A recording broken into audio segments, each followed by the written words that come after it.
Alors, ce résumé-là n'était pas facile. Donc, parce qu'il y avait des mots, bah, évidemment, qui ont été utilisés auparavant, mais il fallait réussir à les trouver, à aller les chercher dans la mémoire du travail que nous avions réalisé. Alors, premier mot, pas de difficulté, on parle d'une autorité très forte sur laquelle va reposer cette paix romaine, eh bien, c'est l'autorité des empereurs qui va s'exercer dans tout l'Empire. À l'origine de cette autorité, évidemment, il fallait placer Auguste. Auguste a transformé Rome en une monarchie. Alors Jules César avait commencé, hein, il avait réuni autant de pouvoir qu'un roi, mais c'est vraiment sous Auguste que le système est devenu accepté par tous, sans qu'on dise que Auguste était roi, mais c'est bien lui qui avait toute l'autorité, on l'a vu à travers les documents. Il impose son autorité comment? Parce qu'on lui est reconnaissant d'avoir rétabli la paix, et c'est bien parce qu'il a réalisé de grandes victoires militaires qu'il a pu ramener la paix. Donc, à travers la monnaie de l'empereur Trajan, qui a régné un siècle après Auguste, on a compris que l'empereur, c'est à la fois le chef de l'État et le chef de l'armée, et que le Sénat et le peuple romain remettent finalement euh, leur autorité dans les mains de l'empereur. Alors, il y avait un mot qu'on ne pouvait pas trouver, on va tout de suite aller le chercher. Donc voilà hein, le résumé à noter, je vous laisse encore quelques instants pour noter les mots qu'il vous manque, et maintenant, on continue. Je vais revenir à Trajan, à cette pièce de monnaie qui nous montre donc l'empereur, cette pièce de monnaie qui était, je pense que vous l'avez compris, un moyen de montrer hein, les pouvoirs de l'empereur. On n'avait pas Internet, on n'avait pas la télévision, on n'avait pas la presse, donc on utilisait la monnaie pour représenter le visage de l'empereur et lui donner, enfin rappeler quels étaient ses pouvoirs, ses exploits importants. Donc Trajan, il y a un mot sur lequel je ne me suis pas arrêté, c'était celui-ci. Il est grand pontife. Alors qu'est-ce que ça veut dire qu'il est grand pontife? Eh bien ça veut dire qu'il est le chef religieux. C'est lui le chef de la religion. D'ailleurs, il y a bien un rapport avec la religion, son nom d'Auguste vient de là. Il est élu des dieux.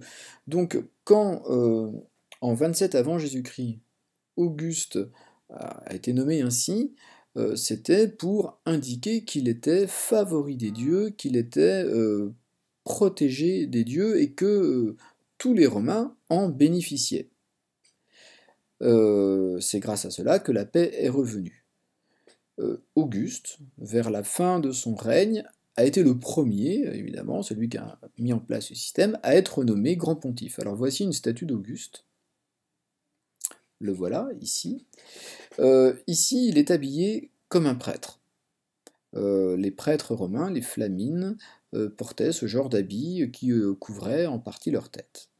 2 ans avant sa mort, il devient le pontife. Il n'a pas d'autre pouvoir, pas d'autre titre, il n'est que le chef religieux. En réalité, il a toute l'autorité, mais cette façon de se représenter, de prendre l'autorité, de prendre le pouvoir religieux, est une façon aussi d'accroître encore son autorité. Il a été élu des dieux, c'est le Sénat qui lui a donné ce titre en 27 avant Jésus-Christ, et bien maintenant il est le chef de la religion, et on va accorder à l'empereur bien, une dimension quasi divine. Après sa mort, on va classer Auguste et d'autres empereurs d'une façon un petit peu surprenante. On va le considérer d'une façon surprenante. Alors voici un bijou qui date du 1er siècle. On appelle ça un camée. Alors en gros c'est une pierre finement sculptée. Il faut imaginer que ce que vous voyez ici devant vous, ça fait une vingtaine de centimètres de large, hein, de droite à gauche. Et vous y voyez des dieux qui sont représentés. Donc celle-ci, on pourrait penser que c'est Athéna ou la Minerve des Romains. Athéna s'appelait Minerve chez les Romains. Alors en réalité, c'est Rome elle-même. Et cette Rome, vous l'avez vu, elle a des armes, elle est habillée comme Athéna, déesse guerrière, mais elle les effleure, elle ne les touche pas. La guerre n'est plus nécessaire. Elle n'est plus nécessaire grâce à lui. Et lui, c'est Auguste. Et il est représenté ici comme le dieu Jupiter, associé à un aigle, qu'on retrouve chez les Romains, l'aigle romain. Dans le ciel, il y a le signe du Capricorne, qui est le signe du zodiaque de l'empereur Auguste. C'est le moment où il est né, tout simplement, c'est une allusion à sa date de naissance. Je crois qu'il était du mois de novembre. À côté de lui, vous avez une divinité qui représente l'abondance, la terre. Ici, un enfant qui rappelle Vénus. Donc, encore une fois, on insiste sur le lien avec les divinités de l'empereur Auguste. Autre passage, ici voici un empereur qui descend d'un char. C'est son successeur, Tibère. Il arrive dans le monde des dieux, donc il y a aussi divinisation de Tibère. Alors comment on choisissait de transformer un empereur en dieu? Après sa mort, le Sénat pouvait voter une décision de divinisation, et ça voulait dire que l'empereur, sa personne, était divine. Alors c'était très intéressant, parce que du coup, on allait bénéficier de sa protection, il était un intermédiaire avec les dieux, et tous les Romains, tous les citoyens romains devaient pratiquer le culte de ce nouveau dieu. On lui construisait des temples, des autels, on y faisait des sacrifices. Alors, chez les Romains, on faisait un petit peu on nommait le dieu qu'on voulait, les dieux qu'on voulait, c'était une religion polythéiste, mais par contre, il y avait un culte obligatoire, donc un culte ça veut dire une pratique religieuse obligatoire, c'était la pratique du culte impérial, on devait honorer l'empereur.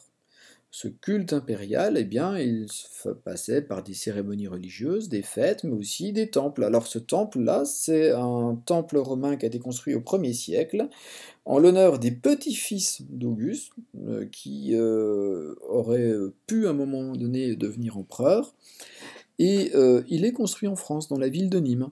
C'est un temple, donc un temple religieux, où on honore des membres de la famille de l'empereur. Il y a donc une nouvelle pratique, ça s'appelle le culte impérial.